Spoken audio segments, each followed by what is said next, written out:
The moment I stepped into that sunlit conference room overlooking the Pennsylvania hills, I knew the air had shifted. Lydia Lang sat at the head of the polished oak table, a glass of chilled rose catching the light like some kind of victory toast. She smiled that practice smile, the one she'd perfected since taking over Pinnacle Manufacturing after her husband Edward's sudden heart attack 2 years earlier. I had my binder open, charts ready, numbers in crisp black ink detailing the climbing premiums for our industrial liability coverage.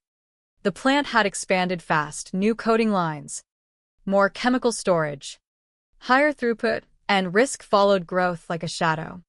"Sophia, darling," Lydia said, swirling her drink without glancing at the spreadsheets I'd projected. "We're calling this a growth alignment session. Vision first, numbers later." Beside her, Aiden Brooks, 30-something with designer stubble, an MBA from a boutique program, and the title Operational Transformation Lead, nodded eagerly. He'd been brought in to streamline everything from procurement to floor ops. I cleared my throat and began walking through the data. OSHA compliance gaps widening. Equipment certification renewals overdue by weeks. And most critically, the industrial risk policy set to lapse in 94 days unless a qualified safety officer remained registered and all filings were current. Premiums had jumped 38% post-expansion. Lapsing wasn't an option. It meant open liability on every claim. Lydia laughed lightly, a sound that carried like wind chimes in a storm. "Edward built this place with heart and hustle. You keep the lights on, Sophia. But we can't let bureaucracy choke the spirit." She slashed my department's budget by 52% on the spot. Not 50. 52, because round numbers apparently lacked flair. Aiden smirked, jotting notes on his tablet about modular oversight and reduced human friction points. I felt the room tilt, the slow tightening in my chest that comes when you realize the ground is eroding beneath you. I didn't argue publicly. I simply said, "I'll adjust the risk posture accordingly," packed my materials, and walked out at 4:47 p.m., 10 minutes before the carrier's automated reminder landed in her inbox. I had CC'd her twice. Back in my office, the weight settled. 17 years I'd spent building Pinnacle's safety backbone, documented procedures, lockout-tagout protocols, confined space permits, annual audits, emergency drills run like clockwork. Edward used to call me the unseen anchor. "You're not flashy, Sophia," he'd say over black coffee in the old days. "But without you, we'd be headlines for all the wrong reasons." Now Lydia had turned the boardroom into a playground for consultants who confused a pressure relief valve with a KPI dashboard. She'd already replaced my deputy with someone from her yoga circle who thought PP stood for something trendy. I didn't panic. Instead, I did what systems people do. I documented. I authorized one final contingency draw to extend the policy 90 days, coded quietly as emergency mitigation. I scheduled every pending audit, drafted handover guides stripped of jargon, and flooded Lydia's inbox with flagged renewals marked urgent. One reply came days later. "We'll review soon." The forms gathered digital dust. Aiden began shadowing the plant floor, asking how to optimize safety messaging for social media appeal. I asked him to sketch a hot work permit. He blinked. Tension built in small moments, the kind that whisper before they roar.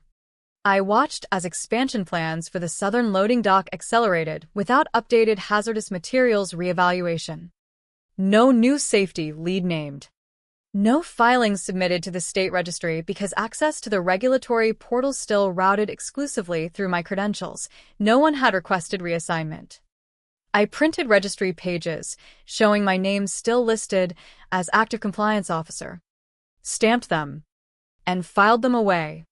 I waited, not for revenge, but because I understood the physics of failure. Pressure builds invisibly until something gives.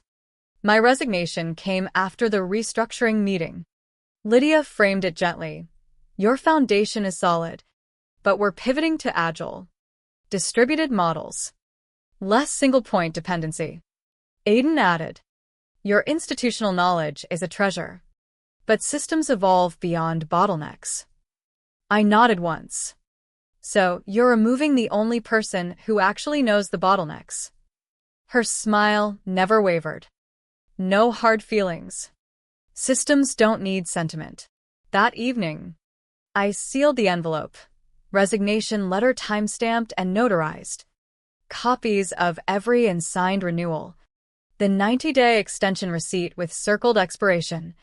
Emails flagged lapse risk. No successor designated. I labeled it Pinnacle Compliance Record, Final.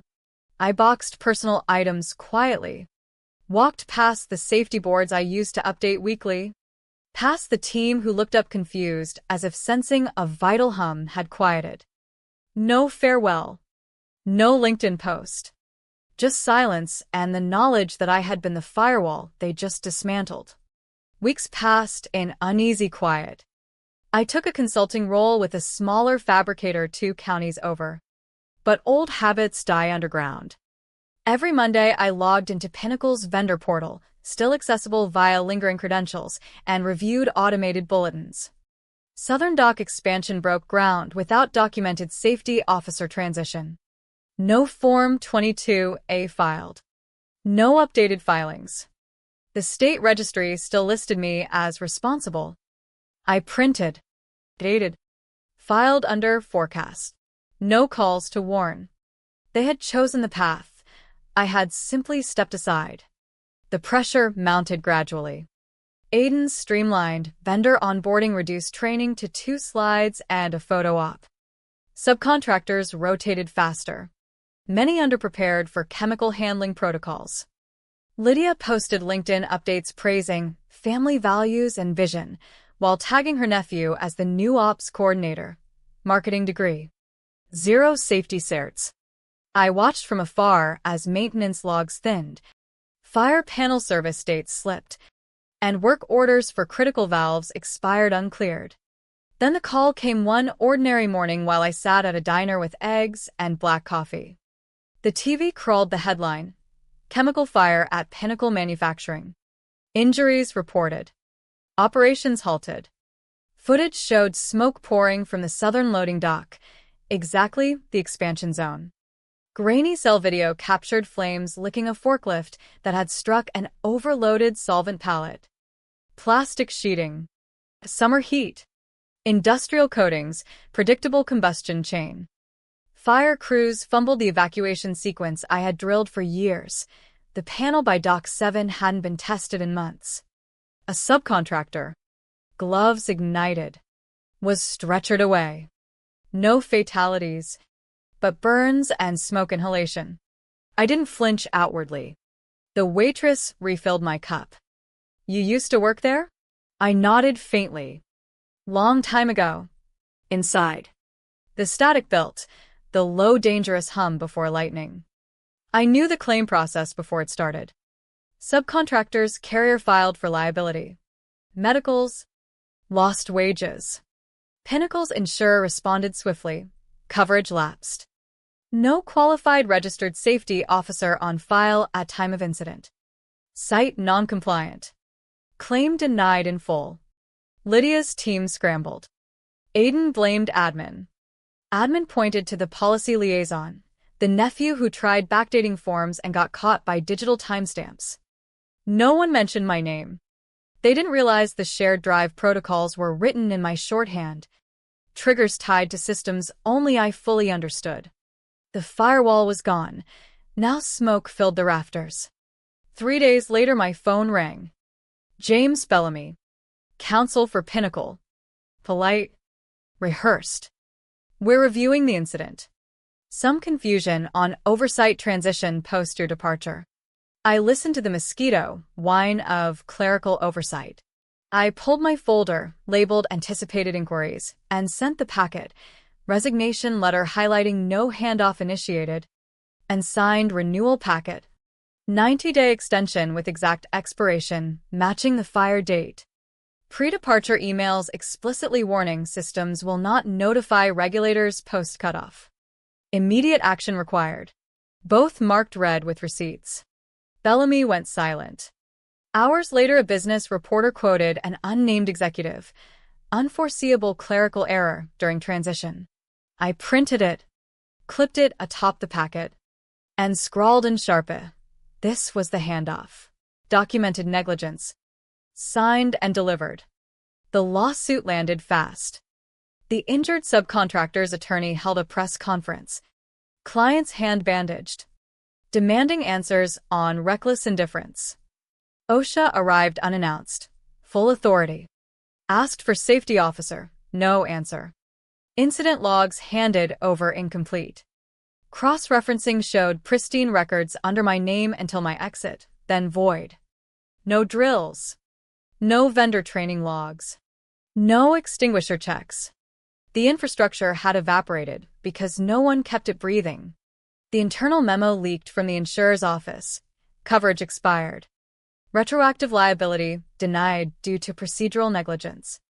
Exposure estimates climbed into 7 figures and rising. Lydia vanished from social media. Aiden deleted his blog. The nephew took sudden leave after a failed backdate attempt. Whispers spread through the industry. Emails flew. Old protocols dusted off. HR teams quietly revived compliance reviews long ignored. One evening, an old logistics colleague called. Voice low. They're saying nobody knew the coverage lapse. I replied evenly. I told them. Precisely once, then again in writing. Silence. Then a sigh. They thought you were optional. Trimmed for quarterly optics. Compliance isn't optional. It's the spine. Remove it, and everything collapses under its own weight. The invitation arrived quietly, handwritten note in my P.O. box from Barrett Klein. External counsel representing minority shareholders auditing fiduciary exposure. Neutral conference room. Charcoal suits. Paralegal tapping silently. Klein explained they were reviewing statements claiming my exit lacked procedural notice. I slid across the termination letter signed by Lydia herself, dated, sealed, acknowledging resignation and release from duties, confirming transition of operations compliance officer. Klein read it once. His colleague twice. The paralegal stopped typing. This voids their entire ignorance defense, Klein murmured. Time-stamped acknowledgement they knew they operated without designated leadership. They asked if a state transition plan existed. No. Qualified replacement? None. Access protocols reassigned?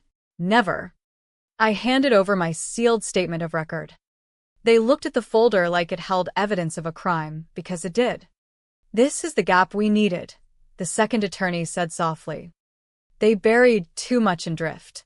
I hadn't saved the files out of bitterness, but because I knew collapse was inevitable and someone would need the map. The apology video dropped Thursday morning. Lydia. Curls tamed. No filter. Same blouse from Edward's memorial. Voice trembled at calculated beats. Miscommunications during transition, deep regret committed to safety. She repeated deep regret 5 times but never named the subcontractor. The lawsuit. Or the memo confirming lapse. The board followed with their update. Lydia transitioned to strategic advisor. Interim COO named, a former federal regulator who understood unraveling and rebuilding. A courier envelope arrived that afternoon. Retainer proposal for litigation consultation. Compliance, reconstruction. Court prep. Handwritten note. You were the last one holding the rope. We didn't see it until after we fell. I accepted with one condition. Report only to outside legal. No ops team. No board clinging to buzzwords. They didn't argue. First day in the temporary room. Binders. Scans. Questions. I answered calmly. Precisely. Without warmth or malice. I wasn't there to be liked. I was there because they had finally learned the price of selective deafness. The hearing room felt sterile, fluorescent hum, stacks of exhibits, Soft clicks of laptops. Years of arrogance distilled to line items. OSHA findings. Audit voids. HR correspondences. Insure memos. At the bottom of the master document, faintly highlighted, final compliance memo authored by Sophia Reyes. 2 pages. Dated 4 days before resignation. First sentence. Absent qualified replacement and updated filings. The plant enters noncompliance within 72 hours of policy expiration. No drama. Just math. The company settled 2 weeks later, 7 figures. NDA wrapped. No fault admission. Legal analysts knew the truth. New insurer tripled premiums. Mandated quarterly external audits. Required verified certifications. No more in-house rubber stamps. Across adjacent sectors, quarries, metalworks, chemical processors, protocols revived. Emails circulated. Names double-checked. HR scheduled long-ignored reviews. Not because I spoke loudly, but because silence followed by consequence spoke louder. Lydia retreated westward. Perhaps rebranding. Perhaps trying to forget the moment the lights flickered, and no one remembered how to reset the breaker. I didn't take a permanent role. I didn't need to. Calls began audits. Structure reviews. No fluff. Just someone who could see the entire system and say, here's what fails next. I never raised my voice. Never leaked. Never gloated. But I saved everything. Now, tucked into public record. My name rests quietly on the document drawing the line between before and after. In the quiet that followed, the moral lingered like smoke in rafters. Systems don't need charisma or vision boards. They need vigilance, documentation, and the courage to speak truth when it's inconvenient. Lydia and her circle had treated safety as a checkbox, boring, trimmable, optional. They discovered too late that when the spine snaps, everything falls. I still review registries sometimes. Old habit. Pinnacle runs cleaner now. External audits. Verified officers. Tighter onboarding. The injured subcontractor received fair compensation through settlement. Industry neighbors tighten practices, quietly acknowledging the warning shot. Yet the question remains, how many companies still chase margins at the expense of the unseen anchors? How many leaders mistake silence for consent until flames force the truth? I didn't push them into the fire. I simply stopped catching the knives they kept throwing. The record remembers. Systems remember. And sometimes, that quiet memory is the most powerful force of all.